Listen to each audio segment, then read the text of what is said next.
Invisible wealth refers to assets or resources that are not immediately apparent or tangible, but they hold significant value to individuals or societies. While financial wealth is often the most visible form of prosperity, there are several other areas of invisible wealth that are equally important, but they may go unnoticed. If we only measure dollars, other areas are sacrificed. My husband, Greg, and I are going to focus on some of those areas today and how some of them can impact our lives in a wonderful and great way. So stay tuned. This podcast is brought to you by DJ Works Media with resources and ideas for you at mid-career or halftime of life. Check out our online courses where we want you to not only start, but finish. Books available in all versions and songs available for immediate download with sheet music and instrumental accompaniment tracks. Our musicals are family friendly with great music that's memorable and inspiring. Sign up at goalsforyourlife.com/newsletter for weekly updates.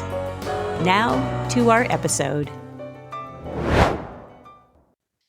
Well, hello, everyone. And Greg and I are together today. Hi, everybody. Yes, thank you for being with me, Greg. We're on together once a month.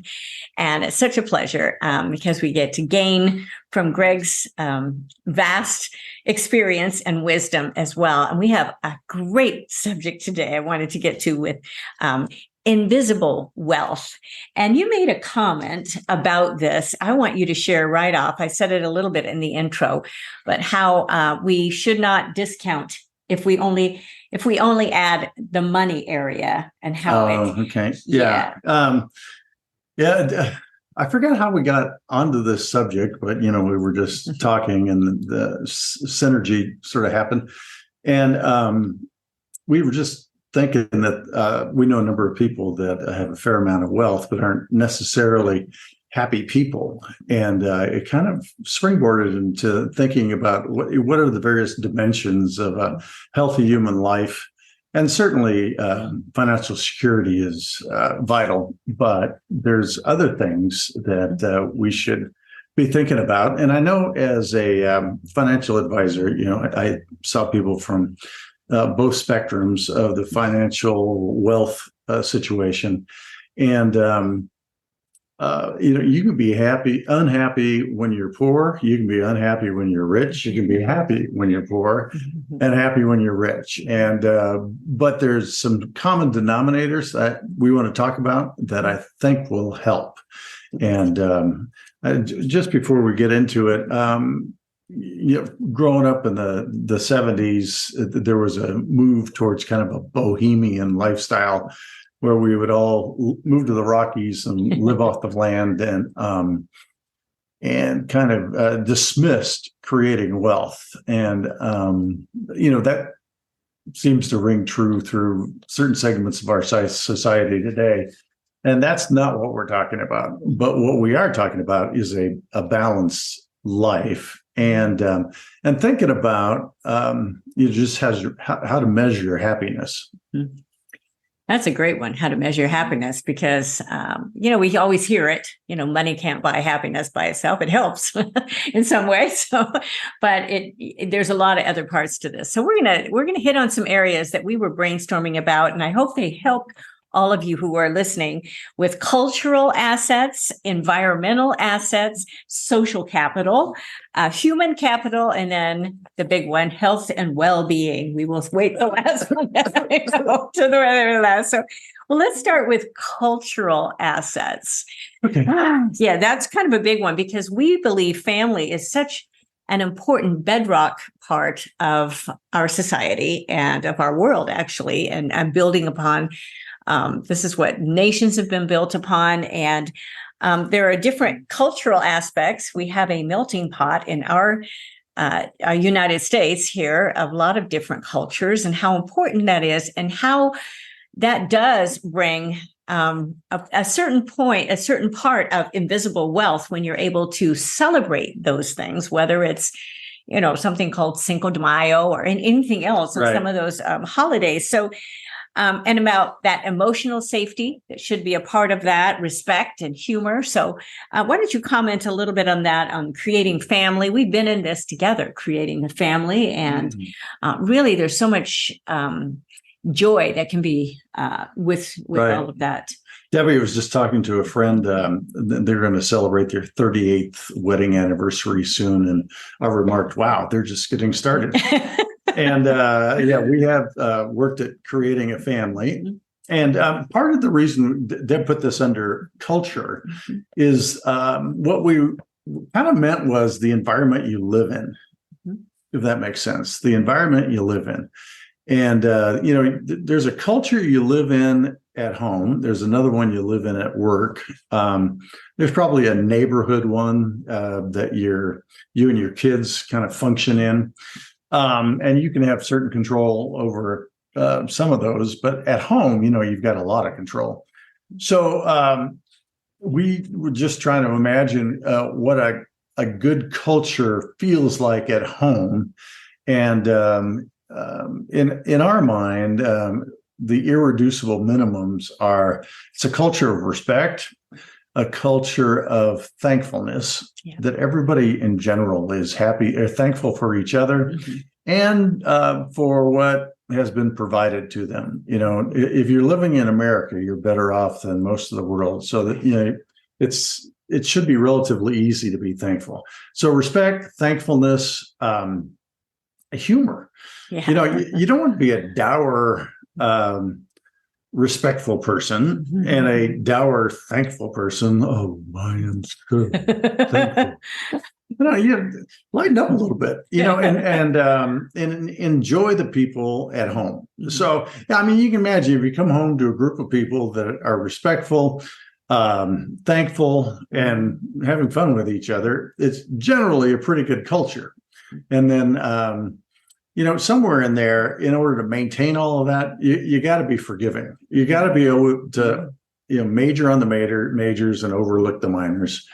And, if Deb worked hard enough, maybe spent all week, she could find some things to be grumpy about with me. Oh, yeah. But instead, she chooses to, be thankful for me. And that just makes life a lot easier.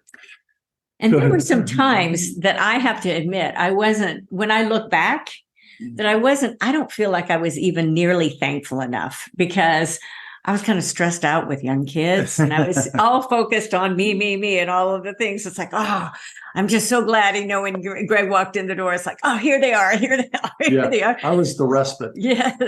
So, but really being thankful for some of the pressures, and sometimes, you didn't share all of those with me.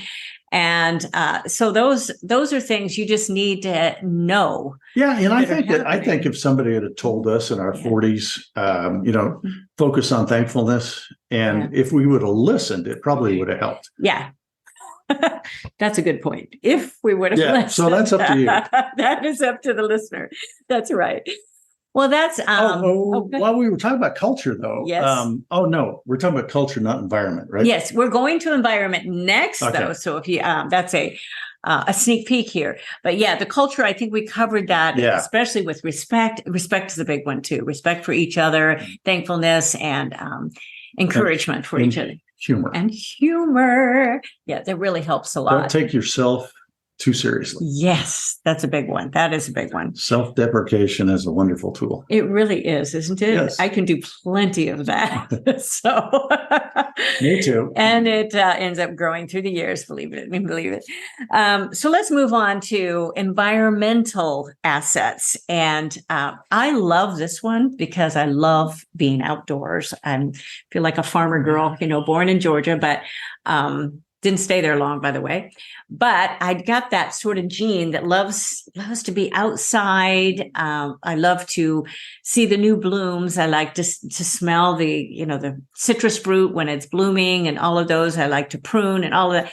But we can really see the wealth in that because for me, I'm so grateful for it. It creates a huge diversion for me, but it's also so much to be. You can see God's provision. And you can see every year those trees, there's new baby fruit on them. And it's how that to me is just, it's an encouragement. It's a form of the wealth that we have in nature, and to be able to enjoy nature, not only in our yards or wherever we're able to enjoy, but the mountains, the ocean, and all of the things around us. There's a lot of things in our environment. And now if you don't even have the time or space to go visit someplace, you can turn on a video. You can, and it's growing. AI is growing enough that with virtual reality, we'll be able to enter into some of those things. If you've ever done that, it's pretty amazing. So comment a little bit on that from your aspect. Well, it's an extension of culture that we're thinking is the environment that you control. That's kind of what we're talking about. So you've already sort of established through the culture, your human environment. Here we were talking about, like when you come home, make it a place that, so you don't have to go to Disneyland to get away. Make it a place that's intentional. So we've had friends that enjoyed Mexican style bright tiles, bright reds and yellows and blues and greens, and accented kind of bamboo furniture and those kinds of things. And it puts off a certain vibe. And for them, it worked. And I enjoy visiting there. But for me, I like softer browns, softer greens, shadows, a lot of houseplants. Yep, earthy. Yes. Yeah, I like earthy. So when I come home, I'm, settling away from the hustle bustle, and I'm kind of getting in my own shaded area, and it just gives me room to breathe and relax and not be distracted. But the point of those is that you have control over the colors, the furniture, the paint, the lighting, and the plants. Right. You also have control over the music. Right. And I know in some families, the best you could come up with is your own room. If that's the case, great. You can play your, middle 80s rock in that room, close the door, put your headphones on, paint it any color you want, get a collection of 80s MTV videos and knock yourself out. Right. But, just have an environment that is restorative for you.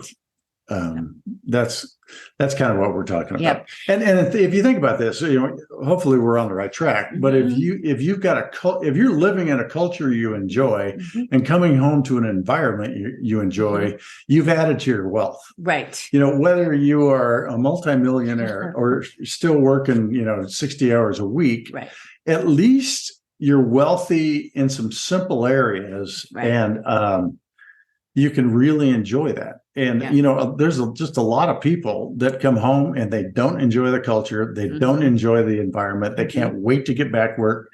And that's a very, single dimension life. Yeah. Yeah. And that's where, for us and for me, when I'm mentioning fruit trees, we planted them.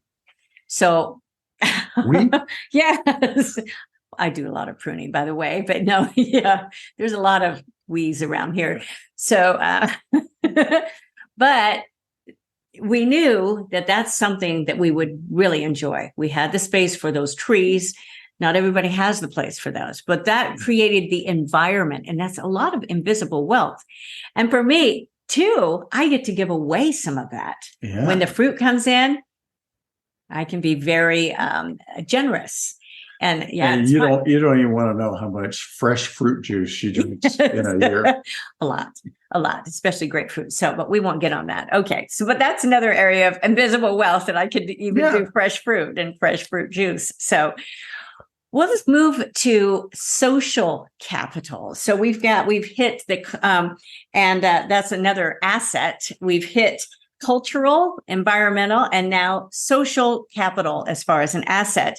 And these can be our social networks, our relationships and connections, which right now are huge to be able to have. These get more and more valuable as we get older. We watched our parents and how, the loneliness sets in if you don't keep relationships up and if you don't pursue other relationships. And it's very, very important part of life. And we tend to kind of just be in our own little clusters. And especially if we have a work environment and now, or people are starting to work remotely.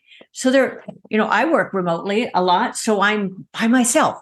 Unless you make lunch appointments, unless you pursue relationships and you initiate. And we talked about that it's a decision to meet with others as well. It's not just that you become good at it. It's a real decision. So why don't you expand on that just a little bit if you have something to say? Well, I mean, if you've got money and you got a nice house and your family has turned out relatively well, I mean, you're sitting pretty good. Yes. But having a group of friends that you can chill out with and talk about things that you have a common interest in, I think adds a dimension of wealth that is important.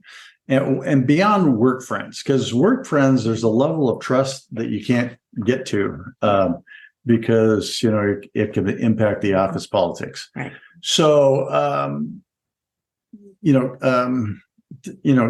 develop friends at church, you develop friends at trade associations, you develop friends in community clubs. You can even develop them at the gym, the golf course, right. Bowling leagues, all sorts of things. So, and those, I think, add a nice dimension. So, keep that in mind. If you don't have any of that yet, and one of the things, while we're still raising our kids, the only club you're really a part of is the school groups. Yes. You run around with the other parents of the kids you go to school with and the kids you are doing either youth sports or youth activities with. And that's a great springboard into good friends later in life. But in order to maintain them after your kids stop participating, you got to exert an effort. So we're encouraging you to exert that effort. And it's interesting because I had a word used as far as we were kind of describing. I was with my Lifetime group actually just this last week as we are recording this. And we were we've been together a long time and we were kind of affirming each other and where we are at in our lives. And one of the words that was used was connector. And I hadn't thought of myself as a connector, but I am an initiator. And I will initiate times together. I will initiate some relationships and a bike ride or, something in between. So I will usually initiate that many times. And it's not because I'm trying to lead a group. It's because I'd like to get those people together or I'd like to see those and develop those. But if you don't initiate, a lot of times it just does not happen. Right. And it just takes doing it. And you don't have to be just this great networker or anything. It's just a decision to do that. And so I just like to really encourage everyone on that because I'm an introvert. I'm not like this big social. I don't go to every network event there is. In fact, I don't go to a lot of them, actually. Well, yeah, but networking events can be completely different than developing friendships. Yes, they do. They really are. And, we're talking about human wealth here. Right. And what we mean by that is if you know that adding friendships brings wealth to your life, be intentional about it. Right. Yeah. I like that word, intentional. That's a good life sort of word. So, well, let's move on to another area of invisible wealth, which would be human capital, which this incorporates like knowledge and skills. And the word that I use very often is being a lifelong learner. with your education experience, that should really never end. And so we, at some points in our lives, we have more freedom, especially at mid-career, halftime of life. I was just listening to a podcast with Evan Williams. Now, Evan was one of the co-founders of Twitter and also a blogger and some other media. And he's been a part of that as well. He's an inventor. He loves to create. And he's become very wealthy in selling some of his businesses. And at this point, he has the time to be creative, but he's still working because he likes to create. He likes to work. So he continues to do that. But sometimes in your life, that's an invisible wealth. If you have the time and the space to create, you have the time and the space to give back, or to be able to start something new. That's huge. And that is part of that human capital to be able to keep learning and to keep growing in that field. Why don't you? I used to tell people as we were planning for retirement, so what are your retirement goals? And, typically it would be to stop working. Yeah. And I had a working definition of retirement, and it was having enough money so that you were free to invest your time into whatever you wanted to. Mm-hmm. So it wasn't that you would sit back and do nothing, but that you would find a place to invest your time. Mm-hmm. When you're working, often you're investing your time in something you happen to be good at, something you developed a career in, mm-hmm. but it was also clearly by happenstance. Right. If you truly are retired, and you've got enough money to have your mind clear, then you're free to invest your time wherever you want to. Yeah, boy, that's a big one. So good. Hope everybody was listening on that one. That's a very big nugget. They can rewind. They can. Yeah, you can always back up 30 seconds. Easy to do. So let's move on to our last. We've covered cultural, environmental, social capital, human capital. Now the biggie at the end, which is really, really important as well, health and well-being, because this is top of mind for many at this stage of our lives, because quality of life either can be way down mm-hmm. or way up. And this is a part of that invisible wealth.